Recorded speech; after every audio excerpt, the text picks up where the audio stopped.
श्री स्वामी समर्थ. सोमवार दिनांक 2 मार्च रोजी आहे होळी. या होळीच्या दिवशी गोमती चक्र आणि अशा काही वस्तूंचा वापर करून आपण वेगवेगळ्या आपल्या समस्यांवरती वेगवेगळे उपाययोजना करू शकतो. जे काही आपले नोकरी संबंधी, व्यापार संबंधी, वैवाहिक जीवन सुखी होण्यासाठी, संतती प्राप्तीसाठी, नजर दोष, करणी बाधा या सर्वांवरती उपाय सांगितले आहेत. त्यासाठी हा व्हिडिओ शेवटपर्यंत नक्की पहा. नमस्कार.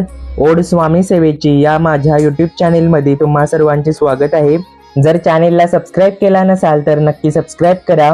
तर चला पाहूया होळीच्या दिवशी कोणकोणत्या उपाययोजना कराव्या ते.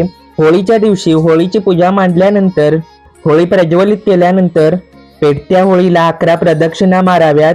नंतर होळीला 1 गोटा खोबरे, 1 नारळ व तूप वाहावे. होळीच्या अग्नीमध्ये पुरणाचा नैवेद्य समर्पित करावा. यामुळे आपल्या जीवनातील सुख समृद्धी वाढते, कष्ट कमी होतात.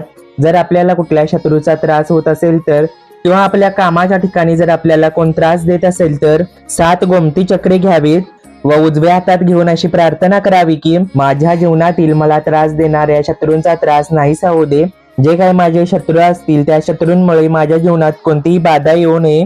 माझ्या मनातील सर्व कामे व्यवस्थित होऊ देत. असे म्हणून ती 7 गोमती चक्रे होळीच्या जळत्या अग्नीमध्ये टाकावीत. याने आपल्या मागची शत्रुपीडा निघून जाते. होळीच्या दिवशी काळ्या कपड्यामध्ये मूठभर काळे तीळ घेऊन ते आपल्या खिशात ठेवावेत व रात्री ते होळीच्या अग्नीत टाकावेत. हा उपाय केल्यामुळे आपल्या मागील सर्व त्रास निघून जातो. जर आपल्याला सतत नजर बाधा, भूत प्रेत बाधा, करणी बाधा होत असेल तर होळीच्या दुसऱ्या दिवशी जी काही होळीची राख तयार झालेली असते ती घरी आणावी. त्या राखेमध्ये थोडेसे मोठे मीठ व पिवळी मोहरी मिक्स करावी. पांढऱ्या कपड्यामध्ये बांधून आपल्या जवळ किंवा आपल्या घरात ठेवावे. हा उपाय केल्यामुळे आपल्याला भूत प्रेत बाधेचा, नजर दोष बाधेचा, करणी बाधेचा दोष होत नाही. जर आपला व्यापार चालत नसेल, व्यापारात बरकत येत नसेल तर होळीच्या दिवशी संध्याकाळी महादेवाच्या पिंडीवरती 21 गोमती चक्र अर्पण करावीत. हे तुम्ही महादेवाच्या मंदिरामध्ये जाऊनही करू शकता. जर जवळपास मंदिर नसेल तर देवघरातील महादेवाच्या पिंडीवरती तुम्ही हे गोमती चक्र अर्पण करू शकता.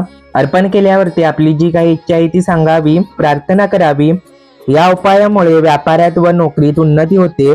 जर आपल्या कुंडलीत काही नवग्रहांचा दोष असेल तर हा दोष जाण्यासाठी होळीची रक्षा घेऊन ती अंगाला लावून स्नान करावे. तसेच ही रक्षा शिवलिंगावरती भस्म म्हणून अर्पण करावी. हा उपाय धुलीवंदनाच्या दिवशी करावा. याने आपल्या जीवनातील नवग्रहांचा दोष नाहीसा होतो. होळीच्या दिवशी पुरणाची पोळी गरिबाला खाऊ घातल्यामुळे आपल्याला पुण्य मिळते. जर आपल्याला राहू या ग्रहाचा दोष असेल तर 1 गोटा खोबरे घ्यावे.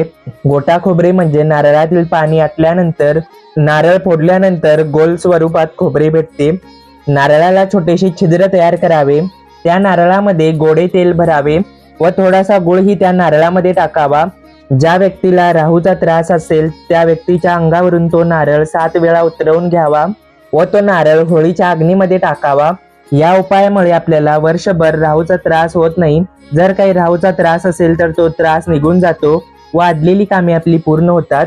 जर नेहमी आपली धनहानी होत असेल, पैसा टिकत नसेल तर होळीच्या दिवशी सकाळी मुख्य दरवाजावर उंबऱ्याला थोडासा गुलाल लावावा व द्विमुखी म्हणजे 2 मुखी असलेला दिवा लावावा.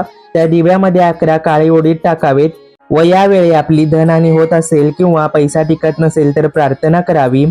जेव्हा तो दिवा शांत होईल तेव्हा तो संध्याकाळी दिवा होळीच्या अग्नीमध्ये टाकावा. या उपायाने आपली धनहानी होत नाही, पैसा टिकून राहतो. जर सतत आपल्यासोबत दुर्घटना, संकट येत असतील तर होळीच्या दिवशी 5 लाल गुंजा तसेच 5 काळ्या गुंजा घ्याव्यात. हे गुंजाचे बी गोमती चक्र आपल्याला देवांच्या वस्तू मिळणारे भंडार असते तिथे सहज मिळते. त्याचबरोबर 1 नारळ घ्यावा. त्यानंतर 5 लाल गुंजा, 5 काळ्या गुंजा व 1 नारळ हातात घेऊन पेटलेल्या होळीला 11 प्रदक्षिणा माराव्यात. 11 प्रदक्षिणा मारून झाल्यानंतर सर्व गुंजा व नारळ होळीला पाठ दाखवून म्हणजे होळीच्या अग्नीकडे पाठ करून आपल्या डोक्याच्या वरून ते होळीच्या अग्नीत पडेल अशा प्रकारे टाकावे. या उपायामुळे आपल्या संकटांचे निवारण होते. जर मुला मुलींचा विवाह जमत नसेल तर लवकर विवाह होण्यासाठी होळीचा दिवस फारच चांगला आहे. तर या दिवशी काय करावे ते पहा. 2 विड्याची पाने घ्यावीत, 1 अख्खी सुपारी घ्यावी, 1 हळकुंड घ्यावे व आपल्या जवळच्या शिव मंदिरात जाऊन शिवलिंगावरती ते अर्पण करावे व माझा विवाह लवकर होऊ दे, माझा विवाह ठरण्यात जे काही अडथळे येतात ते दूर होऊ देत, माझी विवाहाची समस्या दूर होऊ दे असे म्हणून नमस्कार व प्रार्थना करावी व नंतर पेटलेल्या होळीचे दर्शन घ्यावे. तसेच दुसऱ्या दिवशी धुलीवंदनापासून ते रंगपंचमी पर्यंत विड्याची 2 पाने, 1 सुपारी, 1 हळकुंड महादेवाच्या पिंडीवरती अर्पण करावे. या उपायाने आपला विवाहाचा योग लवकर जुळून येतो.